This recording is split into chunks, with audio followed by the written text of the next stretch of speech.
we'll begin our speaker intro. So again, I'm Dale Tyler out of Pittsburgh, Pennsylvania. I'm a senior sales engineer for the Americas, particularly US and Canada, largely a technical resource for Team Ekahau. You'll find me on some of our webinars, also conducting demos to our particular customers and those that are interested in our product. Next, I'll pass it to you, Ryan. Yeah, thanks, Dale. Hey, everyone. My name is Ryan Steckman. I'm the public sector account manager here at Ekahau. I've been working with public sector customers for about 7 years here at Ekahau, so definitely a good resource for everyone on the call. Also, go ahead and introduce the other two folks on the call. Alex Wallacew, he's our head of public sector here at Ookla/Ekahau. And we've also got Buck Drennan from Red River Technology. He's the director of professional services. So yeah, looking forward to it.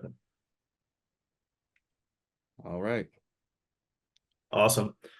So yeah, we'll get started with what is Ekahau all about. We were founded in the year 2000. And ever since then, we've become the industry leaders in Wi-Fi design, optimization, troubleshooting, and recently we've been adding some security enhancements that I think will be worthwhile, especially for the government space, to help with securing your wireless networks within those spaces. So, and next we're going to talk about some of the challenges specific to public sector.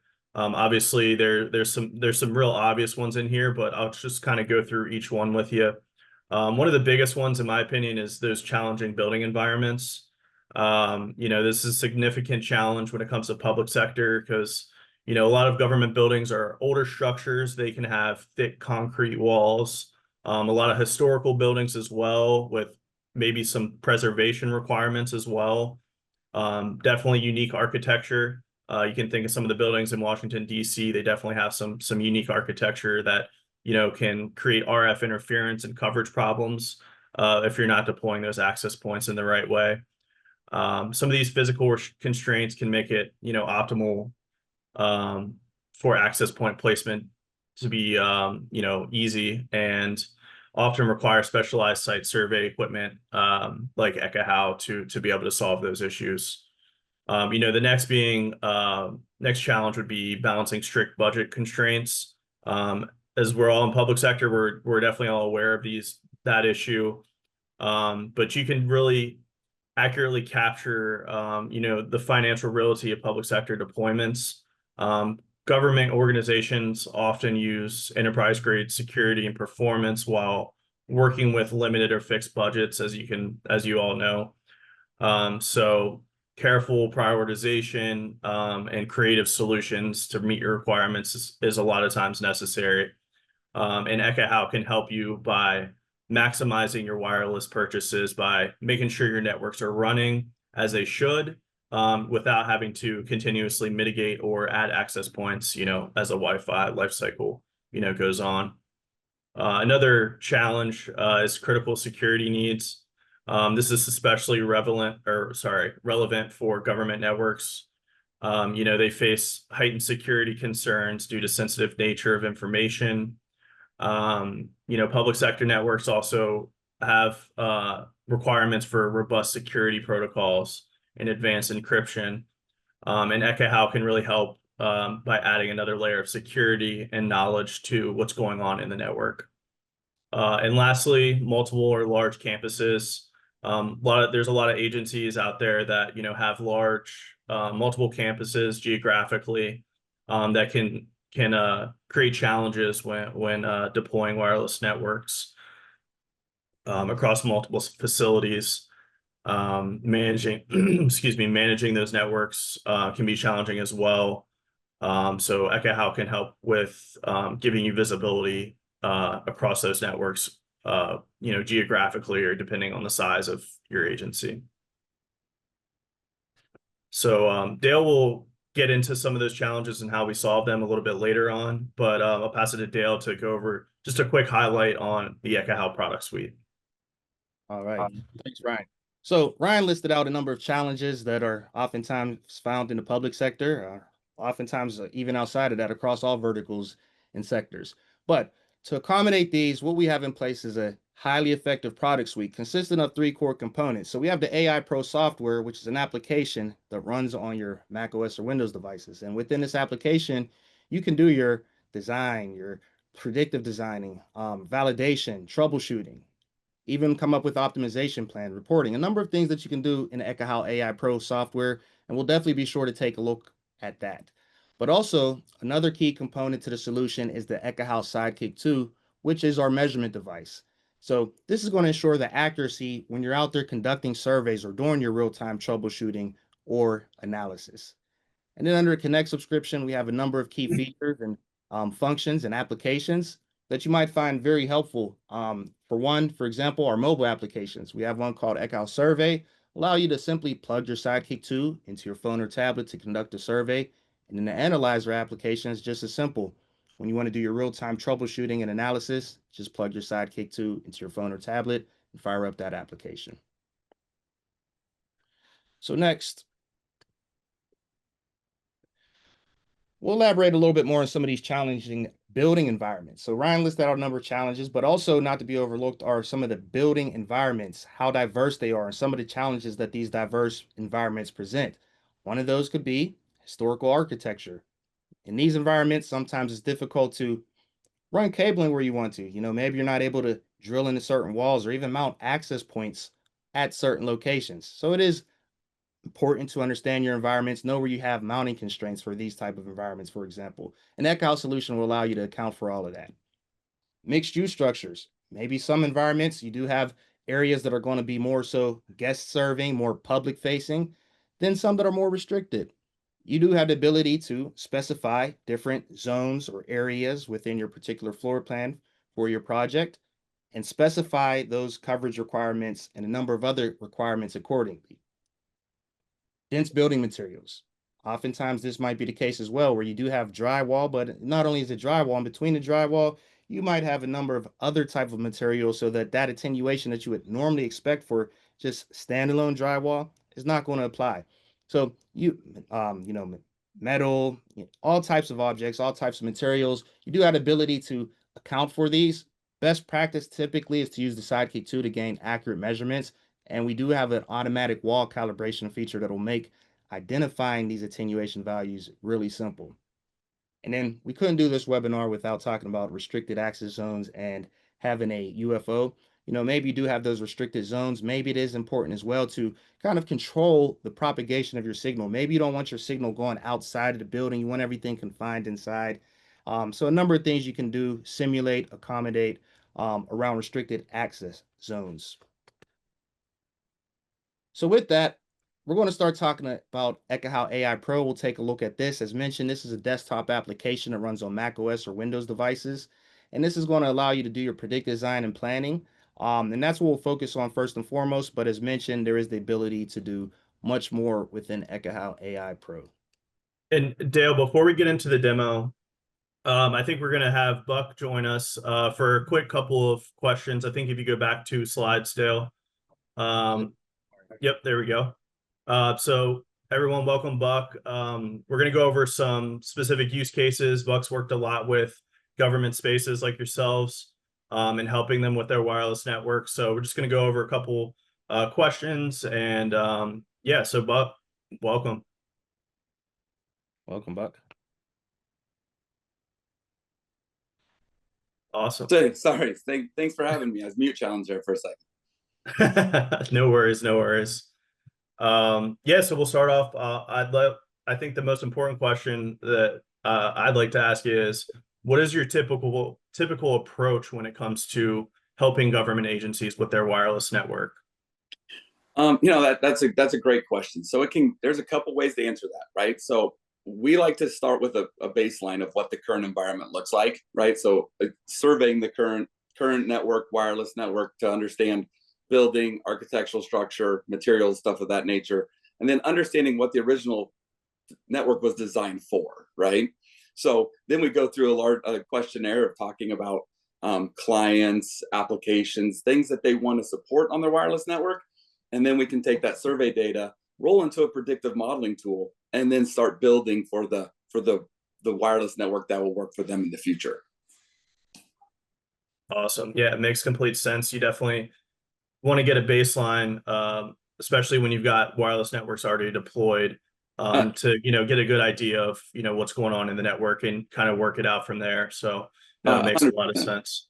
100%. You'll probably hear me throughout the session of it's baseline, right? Set a baseline, and then also is getting an understanding of what you currently have, right? Reviewing Absolutely. configurations, understanding, and that's why I say that we rely on site survey data and our predictive modeling tool to help us understand the current environment and then also help build towards the future. Absolutely. So yeah, next question. What are some of the challenges when it comes to building and maintaining a high performance wireless network in the government space? Well, once the biggest thing, and the slide before that showed us construction, right? So there's always a lot of changes happening within buildings, right? So understanding what changes are happening, and then also being able to apply those changes into a predictive modeling tool, providing a survey, because for a lot of people always forget that the wireless will be there with whatever remodeling that they're doing, right? So it's a lot of building characteristics, spectrum analysis, and then, like I said, getting a live snapshot of the current environment to be able to reflect back on. Yeah, makes complete sense. Yeah, so next question, how often should government agencies be performing site surveys? If you have access to the tool and it's there, I don't know if you can do it too often, right? So, but I once a quarter for sure, right? The environment changes, the RF, your neighbors and interference,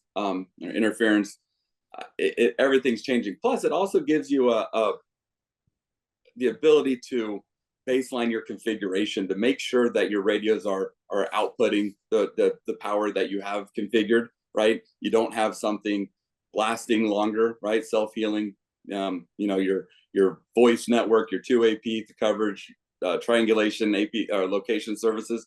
It's always good, in my opinion, to do at least a quarterly review of the current environment from quarter to quarter to see what's changed in that environment and how your wireless network is performing from an RF perspective. Yeah, it makes sense. New devices are created all the time and they're being added to the network every day. So yeah, performing site surveys regularly, I think, is important as well. And also during that site survey process, you also see, areas of capacity, right? You might have not have known that this space needed so many, or there's more of a gathering space, right? So as you're walking through doing the surveys, making the notes in those areas of capacity, and even talking to users to find out if there's throughput issues or something of that sort, right?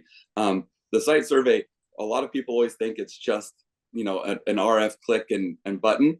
It's not. It's communication, right? Collaboration, working with the users, talking to people as you're doing the site surveys to collect that usable data from the users that are using it. Sure. So, yeah, and just one final question for you, Buck. How do you see, do you see government agencies currently transitioning to Wi-Fi 6 and 7? And if so, what are some of those advantages these agencies will see by transitioning to Wi-Fi 6 and 7? Yeah, we do see the transition from 6 to 7, and a lot of it, a lot of it is road mapping, right? So taking that snapshot of the current environment, and then also, like I said, using the predictive tool to build out what that Wi-Fi 6, 7 tool looks like at that next refresh, or if you're refreshing a building at a time, right? Capacity, throughput, right? Spectrum, the whole 9 yards. But I think we all know the benefits of 6 and 7, but there is a lot of refresh happening right now, and it's important, if you're not thinking of 6 and 7, to be thinking of 6 and 7. Building it into that, once again, it's how the predictive modeling tools helped us so much, is we're able to take that old, I'm going to say older wireless network, overlay a 6-7 design onto it, and then also build that roadmap out for budgeting and future planning purposes. Awesome. Because with it, I mean, it comes with cabling. It comes with, there's a lot of things to think of. So if you're not thinking of 6-7 now, you should be thinking it, because it does change the landscape of the wireless LAN. Sure. Awesome. Well, thanks for your time, Buck. No, appreciate your insight. I know you've been working in this space for a long time and using the Ekahau tools for a long time as well. So really appreciate the insight. And so now I'm going to pass it to back to Dale, and we're going to get into more of a demo to show you some of the details of what the software looks like and how we can, help you solve some of these challenges within your networks. Yeah, thanks for having me. I'll stick around as well if there's any questions later. Awesome.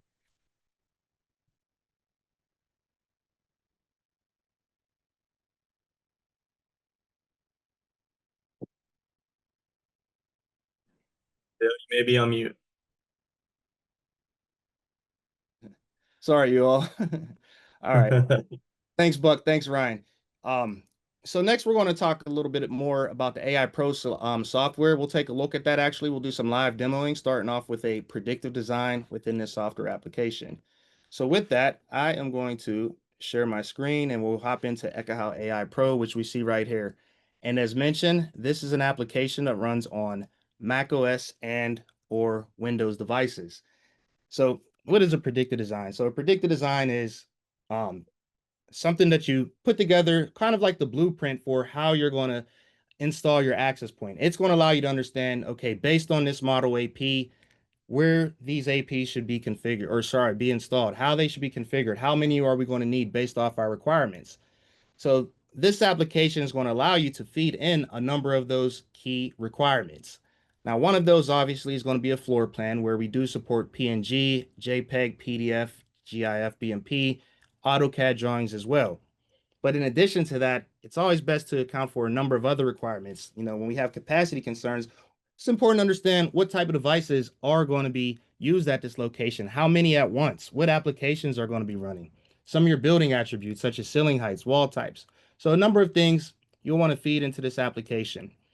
So here we do have a floor plan. This is a non-AutoCAD drawing. This is particularly a PNG, but if you do have AutoCAD drawings, there are some very nice features in place to automatically draw out your walls for you and to also automatically scale that floor plan for you. But if you do have to do it manually, very simple to do. Perhaps you've been familiar with our tool in the past or maybe some similar tools. One of the key features that we do have in here, if you've seen this in the past but not recently, when it comes to drawing out your walls, is this rectangular wall option. So previously we had straight wall where you would trace these out one by one. Rectangular wall for those rooms, offices, or areas that are square, rectangular in shape, it allows you to just simply specify your particular wall type. So let's say we want to start off with drywalls. We account for these two rooms that are square or rectangular in shape. So we can just quickly outline room one. Now we outline room two. And now quickly we have two rooms drawn out, where previously that would have taken a little bit more time. In addition to that, we have added predefined walls. So with predefined wall, let's say for our doors, our doorways, we'll go to interior office door.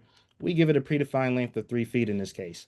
So what that does is gives us a wall segment of that size. So now for these doorway locations, we just move our cursor there, snap it into place, replacing the drywall that did exist in those locations.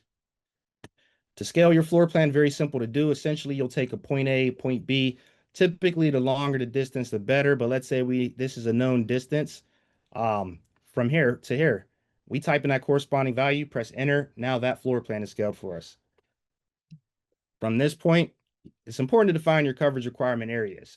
So we talked about some of the challenges, some of the use cases and such. So you might have different sets of areas in which you can apply a set of Wi-Fi requirements against simply by using our area tool. Now, in this case, with this floor plan, I'm treating this whole floor as one area. So across this area, it has a common set of requirements to be considered, but you can have sub-nested areas within this. Perhaps certain areas are going to be more client dense versus others. You just simply draw a shape or trace around that particular area. And once you do that and define those, what you'll notice are these dotted lines along the perimeter in which you could thereafter edit area, give it a name. Let's say this is going to be, we'll just call it floor one, for example. Floor one, give it a color. Really good for when you do have multiple coverage requirement areas or zones, easily distinguishing them by color. This is really good for that. More importantly, is going to be a coverage profile, where we do have a number of options available out of the box, some from your AP manufacturers, some off particular use cases. But Typically, what I like to suggest as a best practice is to create your own based off your own set of requirements. So you do have the ability to create your own. And then not to overlook your capacity needs. This devices section will be important for that. You lay out the expected number of devices, device type and corresponding capabilities, where we do have a number of generics in place, but also the ability to create and define your own. And then those corresponding applications, you'll want to account for those. And we do have a number of options available out of the box for you. But once again, the ability also to create and apply your own application profiles. So next, what I'll do, I'll fast forward to a more completed version of this floor plan where we do have our walls drawn in. In addition to the walls, we'll turn on our view so we can see attenuation areas. So we can account for those non-wall type objects, such as desk, in this case, cubicles, you name it. We'll turn off these labels so that you can see these a little better. But you can account for all those objects in your environment. The key is to most accurately reflect that environment if you want an active or accurate, rather, predictive design. Now that we have these all accounted for, at this point, you're typically ready to start placing your access points. And you can place those manually one by one. If doing so, what you would do is go to our simulated access point tool.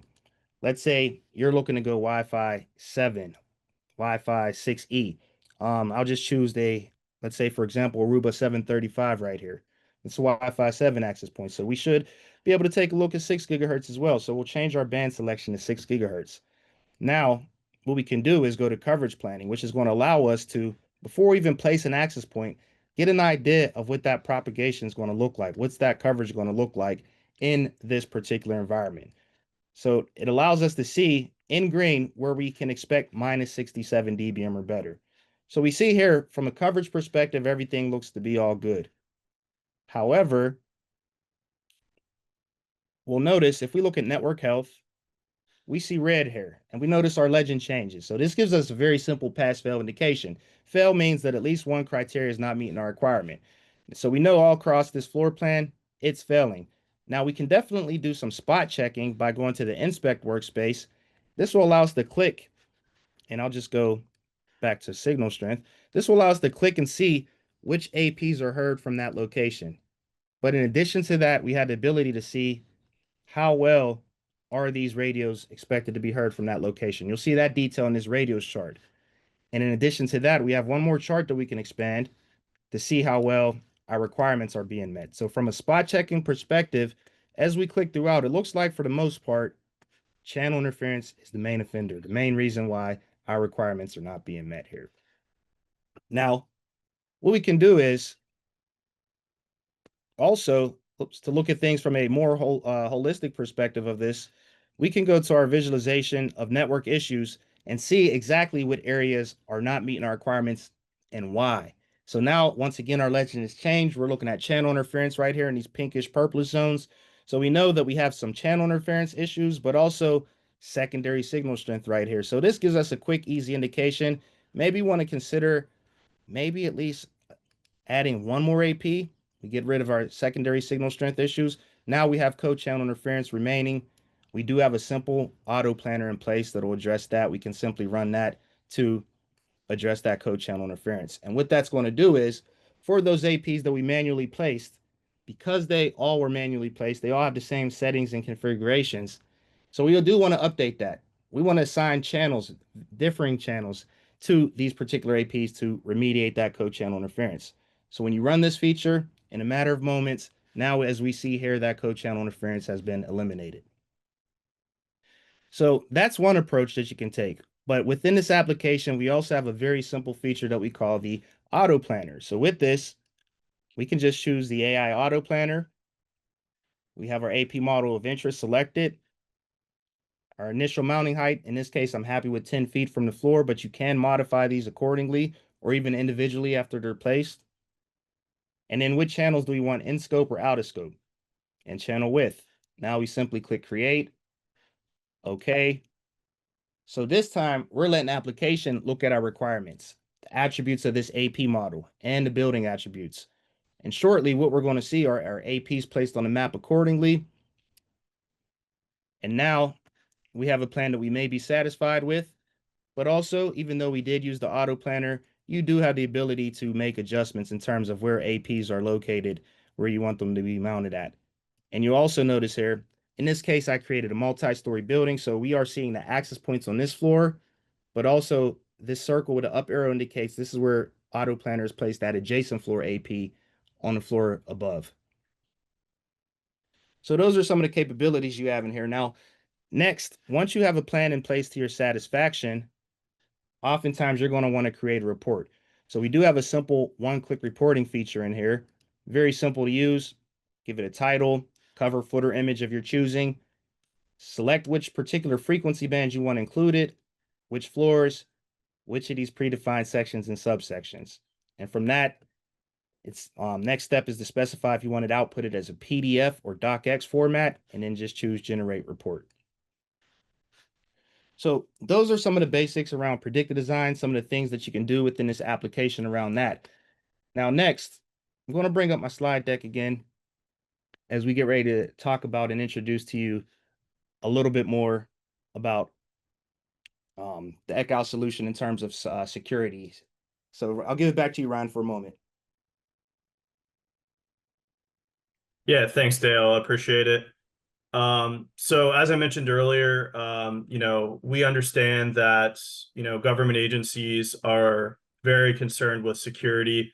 So we've made some enhancements within Ekahau, to help make sure you understand what's going on in your network, where your APs are there rogue devices out there, where the interference is coming from, what are those interferences? So we understand, those are sensitive facilities. It's definitely sensitive data.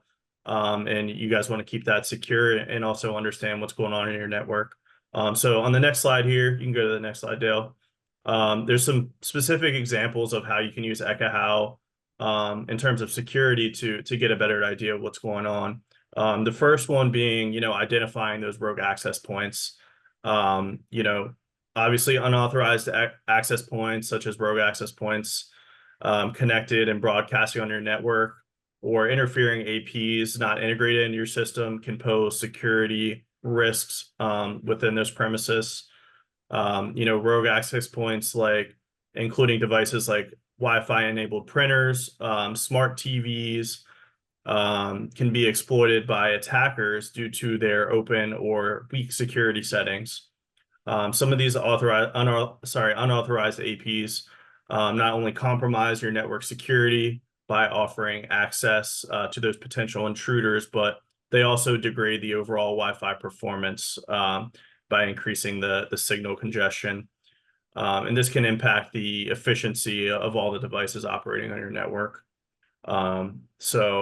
Another good point here is, we can help mitigate and remove unwanted RF interferences. Radio frequency interferers are all wireless devices operating on the same frequency bands as Wi-Fi. Devices can include CCTV, analog cordless phones, even a leaky microwave, excessive IoT and BLE, motion detectors, Wi-Fi jammers, or just, a handful of examples that you might, find on your network and we're unaware of it.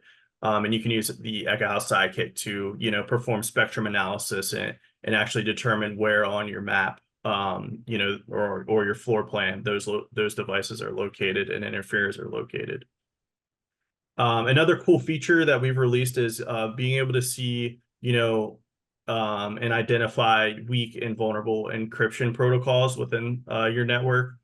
So encryption is basically the combination of securing access to the network via passphrase or authentication server, plus measures taken to scramble information sent wirelessly in a way that cannot be read without proper access. Essentially, weak encryption is like leaving your, front door unlocked, which could be a massive security concern, obviously. So, the Ekahau tools can help you identify, those devices that have that weak encryption. Next slide, Dale. Yeah, I think we'll get into the Sidekick here next, I believe. Yeah. Go ahead.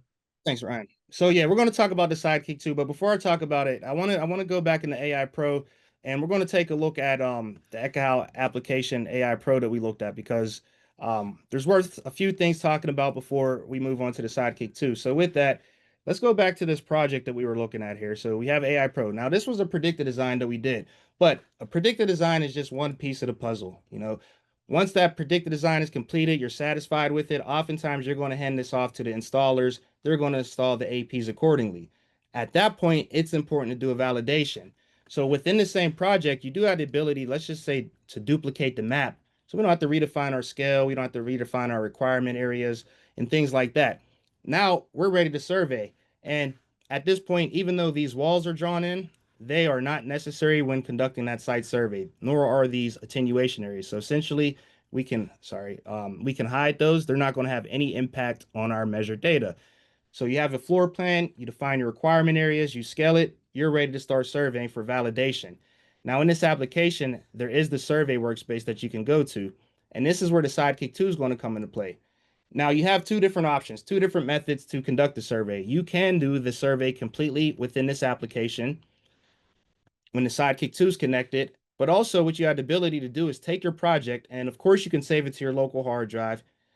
And you also, when the Sidekick 2 is connected, have the ability to save it locally to the Sidekick 2. So, you know, a lot of you can't utilize cloud functionalities or features. You can do everything completely on-prem using the Sidekick 2 and running this local AI Pro application. So with that next, now we're going to talk a little bit more about the Sidekick 2. And let me just bring this screen back up here. If I can, there we go. Oops, sorry. A little bit more about the Sidekick 2. So let's just bring this here. Got to minimize this. All right. So the Sidekick 2, as mentioned, this is our measurement device. This is going to ensure the accuracy of your measurements when you're conducting the survey, largely thanks to, for one, the 9 custom wideband antennas. This is going to give you omnidirectional measurement from all areas around you. Next, also, there is mentioned is the ability to store your data internally to the Sidekick 2. So what you can do is save your project file to the Sidekick 2, but let's say you prefer to survey on your mobile device, not a problem. This does have about 120 gigs worth of space that you can specifically save Ekahau project files to. Now also, it has 4 tri-band Wi-Fi radios, capable of scanning all 3 frequency bands. So regardless if Wi-Fi 6E, 7 is in scope, this does scan 2.4, 5, and 6 gigahertz frequency bands. And you can go as fast to up to roughly every 1.25 seconds in measurements along your survey path with this and the collective 4 tri-band Wi-Fi radios. Ryan mentioned spectrum analysis as well. This is very important. So built into this, without the need for any additional accessories or dongles, you have the ability and capability of a full-blown spectrum analyzer that can read 2.4, 5, and 6 gigahertz. And where this is really important is it's really good for giving you details of what that activity or utilization looks like across those Wi-Fi frequency bands, Wi-Fi as well as non-Wi-Fi RF interferers. So I know Ryan mentioned jammers. This is capable of detecting jammers that could be present in that particular frequency band, as well as a number of other things. And what's really nice, there is interference detection capability as well. And then lastly, not to be overlooked, is the battery with this. It does have what we call all-day battery life. So off a full charge, you can expect a typical full day's worth of usage out of it. But in addition to that, we have a quick charge feature. With the quick charge feature, let's suppose the battery is completely drained or relatively drained. With 1 hour of recharging it, you can get an additional 4 hours of usage out of it. So no longer are the days where you're spending quite a bit of your time on site recharging your equipment because the device or dongles have drained your laptop or mobile device. So that's a little bit about the Sidekick 2. Now I mentioned we have an application called Ekahau Survey. Ekahau Survey is an application that runs on your mobile device. So essentially you can plug your phone or your tablet or sorry, your Sidekick 2 into your phone or your tablet to conduct the survey. Now, depending on which device you have a number of survey methods.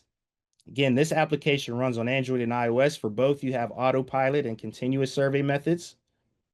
Or sorry, continuous and stop and go, both on Android and iOS. Those are a little more manual versus some of the others. Autopilot is an option that you do have if you're running it on an iOS device, so an iPhone or iPad, you have this autopilot capability. And what I want to do, I'm just going to quickly show you how autopilot works so you have an idea in case you're not familiar with it. So with autopilot, and I'm just going to minimize this a little bit. With autopilot, let's suppose you're at that location and you have your floor plan that you brought in from the Sidekick 2. You have your phone or tablet in hand. Next thing you need to do when you're ready to use this, you'll stand at your point A location. So your starting point at where you are on the map. So you'll tap there on the screen. So we'll zoom in. We tap once. Now it's doing some recording. Please hold on. Next, it's going to say we can move and set our location. So at that point, we'll walk to a secondary point. Now, typically best practice is the longer the distance, the better. But let's say this is my secondary point. Once we tap there, it gives us the okay that we can move and set our location, that we can start walking around.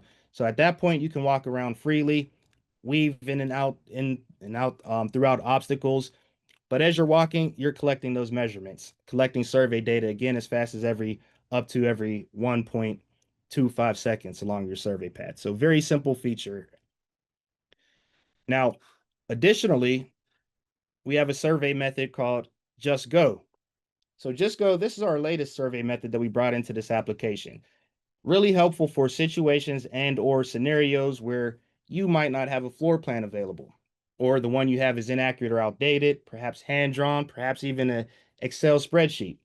Not a problem with this method, as long as you're running it on a iOS device, so iPhone or iPad that has the LiDAR sensor built into it. You can leverage that LiDAR capability to dynamically, in real time, build out a sketch of that floor plan for you as you're walking, collecting survey data. So it's going to work as far as conducting and collecting the survey data. It'll work similar to what we saw with autopilot, but with this also, it is building out a dynamic sketch of that floor plan for you. So regardless of the survey methods that you use in this particular application, I want to show you an example. Let me just bring up my iPad screen.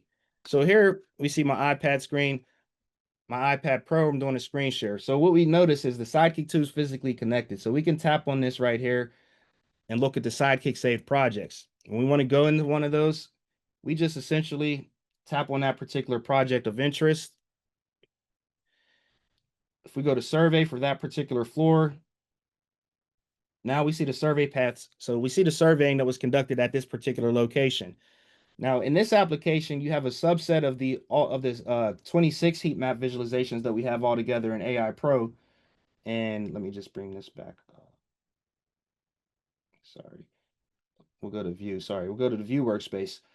So right now we're looking at one particular SSID. You do have the ability to specify your internal SSID names. We're going to look at all networks, and we'll see our heat map update accordingly. These measured APs are automatically placed on the map for you. So when you're conducting a survey, you don't have to specify which AP is where. In many instances, this will help you locate APs. I know oftentimes this is the case where, reconstruction, renovation, ceilings have been closed up and APs have been kept online, lost somewhere up in the ceiling.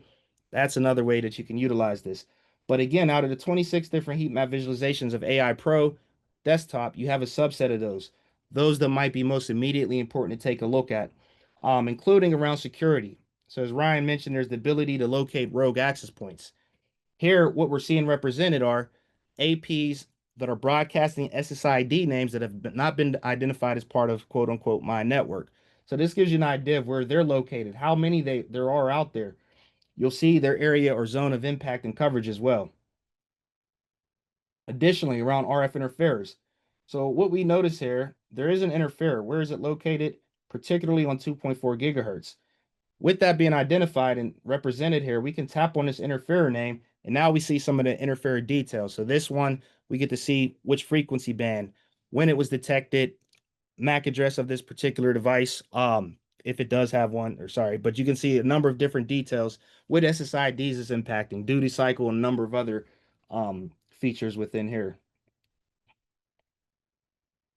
Inspect. In this inspect workspace, let's suppose you do want to go back and look at your paths that were walked. What you can essentially do is scrub this play bar. This is going to allow us to retrace our path that was walked. Maybe we want to take a more in-depth look at a particular area. We do that. Now we see our spectrum chart update accordingly. You can even toggle between the frequency bands. In addition to that, you get a listing of the different AP radios and their different details and attributes based off the readings and measurements that you obtained with the Sidekick 2. So that's a little bit about the those features and some of the workspaces in here. Now, also, what you have the ability to do for outdoors, because oftentimes that's going to be the case as well. You have some outdoor use cases. You want to assess coverage for those particular environments. We do have a nice feature in place as well around that. So what we have is, if it's an iOS device, we have Apple Maps integration. So if you essentially wanted to start an outdoor project, it's really as simple as going to create new right here, give it a name, and I'm just going to say outdoor campus, for example. Continue. And next it's going to say, let's add a floor plan. So what we can do is choose Apple Maps. So when we choose Apple Maps, thereafter it's going to bring up a map. By default, it's bringing me and locating me where I'm currently at, but you can go anywhere on the map. From here, we can transition to satellite view, zoom in on that outdoor area of interest that we want to survey, choose add, and then now conveniently it's ready to start surveying. You can use those methods we talked about, except I wouldn't recommend just go particularly when you have this available. But you do notice also there's a GPS option in case you want to do an outdoor GPS assisted survey. So if it's a iOS device that supports a SIM card, so of course your phone, or if it's the non-Wi-Fi only iPad, you'll have this option available. And really, you'll just represent where you are in relation to that outdoor map one time. And from there, the GPS will pinpoint and track where you are as it overlays your survey paths and records that survey data. So very simple to do. And again, it's the Ekahau survey application. And when you have the AI Pro Connect subscription, you have access to this. And then also I'll talk about something a little bit later called Measure that gives you access to this application as well.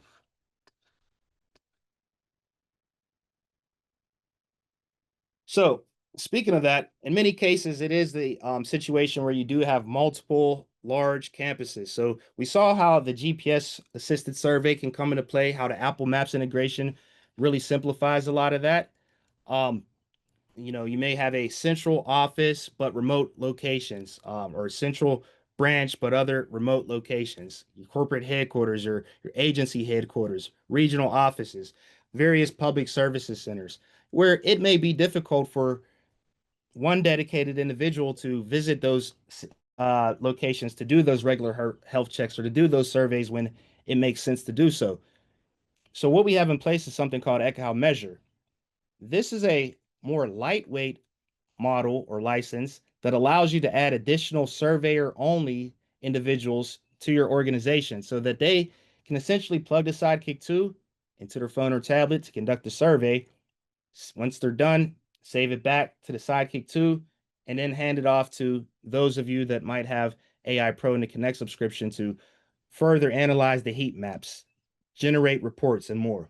So this is I like to say very complementary to any instances of the full product suite that you do have in place. Now, also, for those that do have the Connect subscription, perhaps you've heard of Ookla speed test. So we do have Ekahau Analyzer now featuring Ookla speed test built into it. So there's an integration for that. And essentially what it allows you to do is run a real-time speed test while also looking at your spectrum analyzer activity. So quickly you can assess and gauge, is there a correlation between something going on in the spectrum and this poor network connectivity?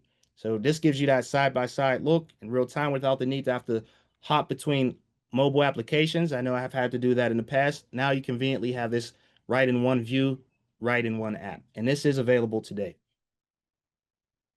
In the very near future, in this very same application known as Analyzer, we have speed test video coming. So perhaps you've seen that in the standalone speed test app, where you can quickly conduct a video test to see if you can and should expect good video call quality. We know that's a common thing today. Now you had the ability within this same application to run a video test and see if there's anything going on in the spectrum that might correspond with or correlate with poor performance, and if so, what channels.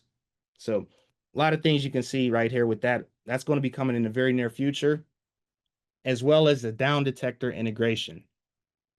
So down detector, if you might be familiar with this, standalone application, really good for saving you time when it comes to troubleshooting. Maybe there's a particular inability to reach a particular provider or service that's out there.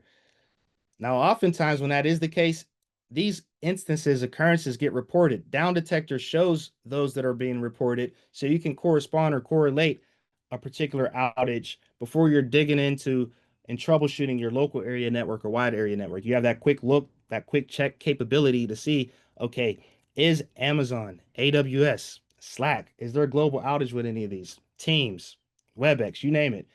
Gives you that look right within this application, and that will be coming very soon as well.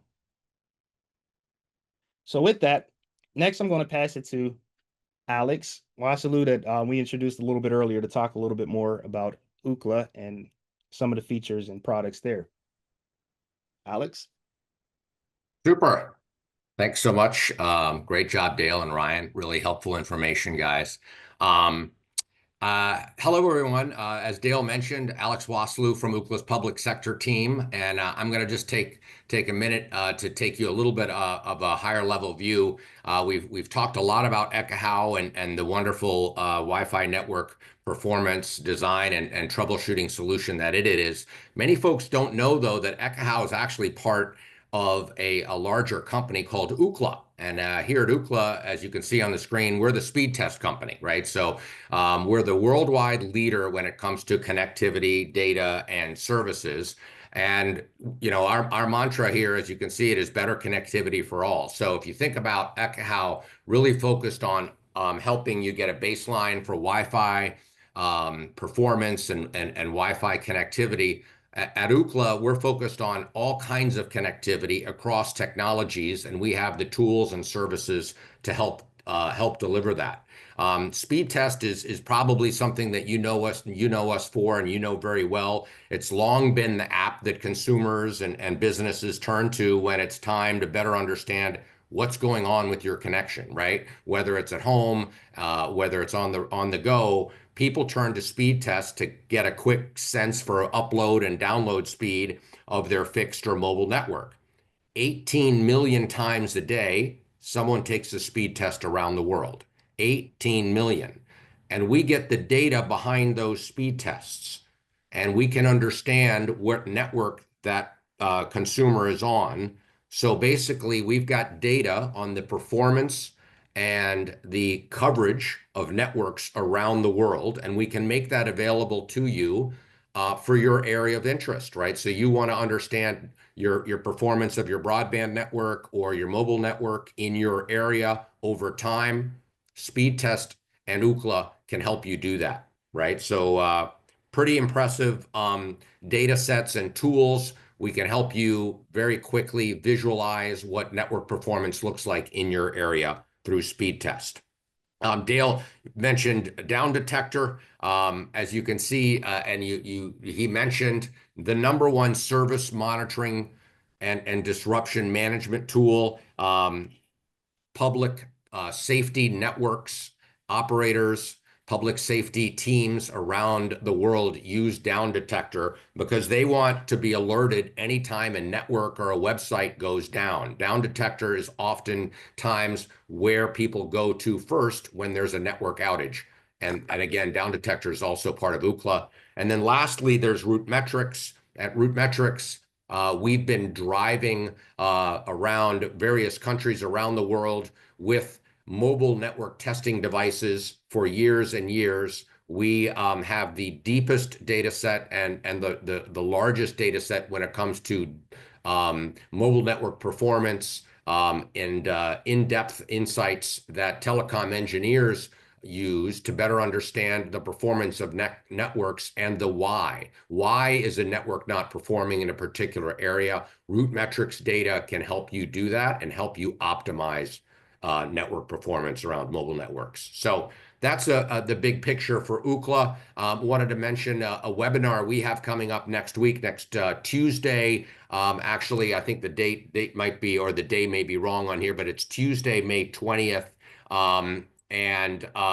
It's a great topic. We're focused on better understanding how various state governments are using Ookla data as a way to better show progress that they are making through funding, we'll be joined by Jim Stritzinger, who's the director of the South Carolina Broadband Office, and Sue Merrick, who's done some great work around comparing how states are using their funding to make broadband progress. So please do join us. The registration link here should work and get you to us, and that'll get you on get it on your calendar for you next Tuesday, the 20th. So I think that's it for me. Back to you, Dale and Ryan. Awesome. Yeah, thanks a lot, Alex, for the insight on the Ookla side of house. I know we've had some questions that have been asked and answered in the chat. So if you wanted to take a look at some of those questions and answers, you can do so. But if anybody had any other questions, now is the time to ask. Feel free to throw it in the chat. Not sure if you have the option to unmute, but you could do so as well if that's an option. But we'll leave it for a minute or so to see if anybody has a question. Yeah, as we're waiting for those, hopefully you all had a good idea of what the solution looked like. Can see the value of how you can use this for your particular needs, use cases, and objectives.